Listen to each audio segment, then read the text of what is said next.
বিনোদন জগতের আলোচিত সমালোচিত কন্টেন্ট ক্রিয়েটর আশরাফুল আলম ওরফে হিরো আলম এবার জাতীয় সংসদ নির্বাচনে প্রার্থী হতে চলেছেন। গণ অধিকার পরিষদ থেকে তিনি প্রার্থী হতে পারেন বলে একটি সূত্রে জানা গেছে। যদিও এ বিষয়ে হিরো আলম সরাসরি কোনো মন্তব্য না করলেও একেবারে নির্বাচনে স্বতন্ত্র প্রার্থী হিসেবে নয়, বরং একটি রাজনৈতিক দলের হয়ে জাতীয় সংসদ নির্বাচন করবেন তিনি।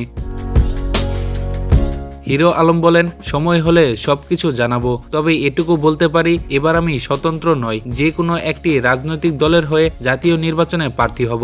কয়েকদিনের মধ্যেই জানাতে পারবো কোন দলের হয়ে অংশ নিচ্ছি। একটি সূত্র জানাই, ইতিমধ্যে হিরো আলম ও নুরুল হক নূরের মধ্যে কয়েক দফা বৈঠক হয়েছে, এমনকি বিপি নূর হিরো আলমের অফিসেও সাক্ষাৎ করেছেন।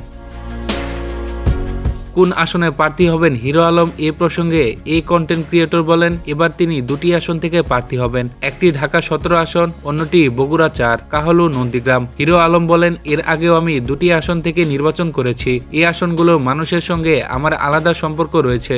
যখন ঢাকায় নির্বাচনের ঘোষণা দিলাম, অনেকেই কল দিয়ে উৎসাহ দিয়েছেন। তখন আমি ভাবলাম জনগণ তো চায় আমি নির্বাচন করি, তাহলে দুই জায়গা থেকেই করব না কেন? তাই সিদ্ধান্ত নিয়েছি দুটি আসন থেকেই নির্বাচন করব।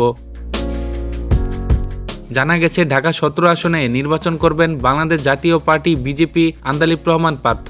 এছাড়া জামাতে ইসলামী বাংলাদেশ, এনসিপি সহ আরও কয়েকটি দলের প্রার্থীও নির্বাচনে অংশ নেবেন। সেক্ষেত্রে বলাই যায় হিরো আলমের প্রতিদ্বন্দ্বিতা হবে বেশ কয়েকজন শক্তিশালী প্রার্থীর সঙ্গে। অন্যদিকে বগুড়া 4 আসনে বিএনপি থেকে মোশাররফ হোসেন নির্বাচন করবেন। সেখানেও একাধিক রাজনৈতিক দলের প্রার্থী থাকবেন বলে ধারণা করা হচ্ছে।